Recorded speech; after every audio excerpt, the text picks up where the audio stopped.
Hello student, welcome back to the channel. बच्चों, आज के टॉपिक पे हम डिस्कस करेंगे एमसीक्यू में सेकंड एग्जांपल को। मैं ऑलरेडी आपको एग्जांपल करा चुका हूं। एमसीक्यू क्यों इंपॉर्टेंट है मैं आपको बता चुका हूं। एमसीक्यू में हम ग्रिप को समझते हैं, हम समझते हैं इसकी गहराई। चैप्टर जो हम पढ़ रहे हैं उसको और अच्छे से उस पर हम पकड़ बनाते हैं। कोई भी मल्टीपल आंसर्स हमें परेशान नहीं कर पाएगा इसके बाद। बच्चों, आपको ये समझ के अगर आपने यहां पर समझ लिया कि आंसर्स कितने भी हों, लेकिन आपकी ग्रिप अगर अच्छी है तो आप एक ही जवाब देंगे हमेशा, चाहे 4 आंसर की जगह 10 आंसर्स भी ना दिए हो, क्यों ना दिए हो।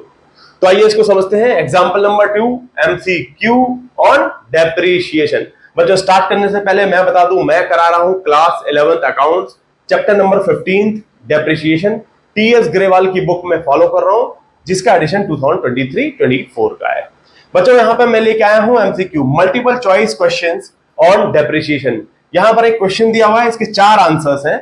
आपको समझना है, बताना है कि कौन सा वो करेक्ट आंसर है। हम समझ के करेंगे, यहां पर कोई तुक्का नहीं बैठ देंगे, ये है, बी है, सी है, समझेंगे उसकी, क्योंकि हमारा फोकस क्या है, चैप्टर की गहराई को समझना, पकड़ना, कि बच्चों कभी कंफ्यूजन ना हो। एग्जाम में आप बड़े इजीली इसको सॉल्यूशन कर पाए, उसके एमसीक्यू को अटेम्प्ट कर पाए, और किसी भी मेथड से आपको कोई भी डेप्रिशिएशन पे आपको कुछ भी समझना है, कुछ भी, तो आप उसको लिख के एक साइड्स में, फिर आप एग्जांपल उसको आंसर्स में राइट क्लिक कर सकते हैं कि आप सही आंसर आप बता सकते हैं। बच्चों, यहां पर क्वेश्चन है, question number 2, which of the following factors affect the amount of depreciation. ये कुछ फैक्टर्स लिखे हुए हैं, आपको यह बताना है कि कौन से ऐसे factor, which of the following factors affect the amount of depreciation. पहले तो आप क्वेश्चन को समझें।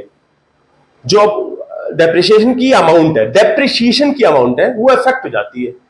क्या ए से होती है कॉस्ट ऑफ द एसेट्स? क्या बी से होती है expected useful life of the assets? तीसरा, expected residual value of the assets? क्या सारे, ऑल ऑफ दीज? बच्चों, पहले समझेंगे इसको। देखिए, मान लीजिए कोई एसेट्स है मेरे पास, उसकी वैल्यू 100 रुपए की है।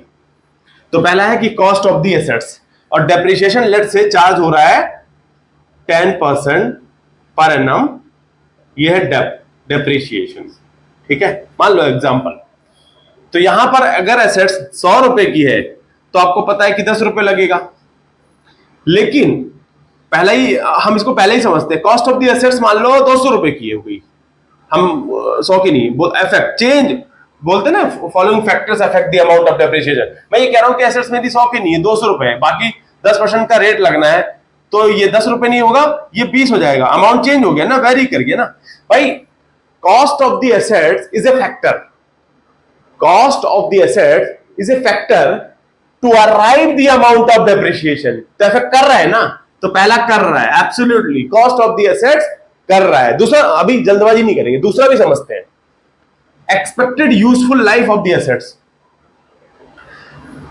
बच्चों, मैं ये कहता हूं कि पहले वाले एग्जांपल पे आ जाते हैं कि 100 रुपए की एसेट्स, 10 रुपए की डेप्रिशिएशन लगा, क्योंकि हमें पता है कि एसएलएम मेथड में उसकी यूजफुल लाइफ 10 साल है, 10 ईयर्स है, मान लो expected useful life of the assets.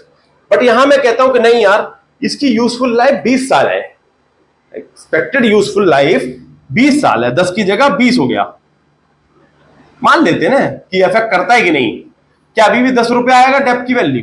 Depp आएगा हर साल? नहीं, वो 5 रुपए हो जाएगा, क्योंकि आप 20 साल में उसको देखेंगे कि 20 साल तक उसकी वैल्यू 5-5 रुपए अगर 20 साल तक करेंगे तो जाके 100 रुपए आएगा वो आपका एसेट्स की वैल्यू तक। एसेट्स स्ट्रेट लाइन मेथड हम एग्जांपल लेते हैं, तो इसका मतलब एक्सपेक्टेड यूजफुल लाइफ भी एक फैक्टर है, जहां पर हमारा डेप्रिशिएशन का अमाउंट वेरी कर सकता है। तो एक्सपेक्टेड 5 साल, 10 साल, 15 साल, 20 साल, अमाउंट चेंज होता रहेगा। पहला जैसे एसेट्स की वैल्यू आएगी, कॉस्ट, उस पर वो भी फैक्टर है, ये भी एक फैक्टर है। तीसरा, expected residual value of the assets. मैं ये कहता हूं बच्चों कि 20 साल के बाद उसकी जो एक्सपेक्टेड, जो बोलते नहीं कि कबाड़ में जाएगा, कितने का बिकेगा वो machinery, residual value, scrap value. Scrap value मान लो 2 रुपए मिलनी थी, अब मैं कहता हूं कि नहीं चेंज हो गया, एक्सपेक्टेड फैक्टर्स ये चेंज होगा, इसको 5 रुपए मिल जाएंगे। तो अगर ये चेंज हुआ, expected residual value of the assets change हुआ, अफेक्ट करेगा क्या हमारा डेप्रिसिएशन का? बिल्कुल करेगा, क्योंकि हम जो फॉर्मूला लिखते हैं उसको attempt cost of the assets, cost of the assets depreciation को कैलकुलेट करने के लिए एसेट्स माइनस रेजिडुअल वैल्यू, याद होगा बच्चों आपको एसएलएम में residual value of assets divided by expected useful life, useful life.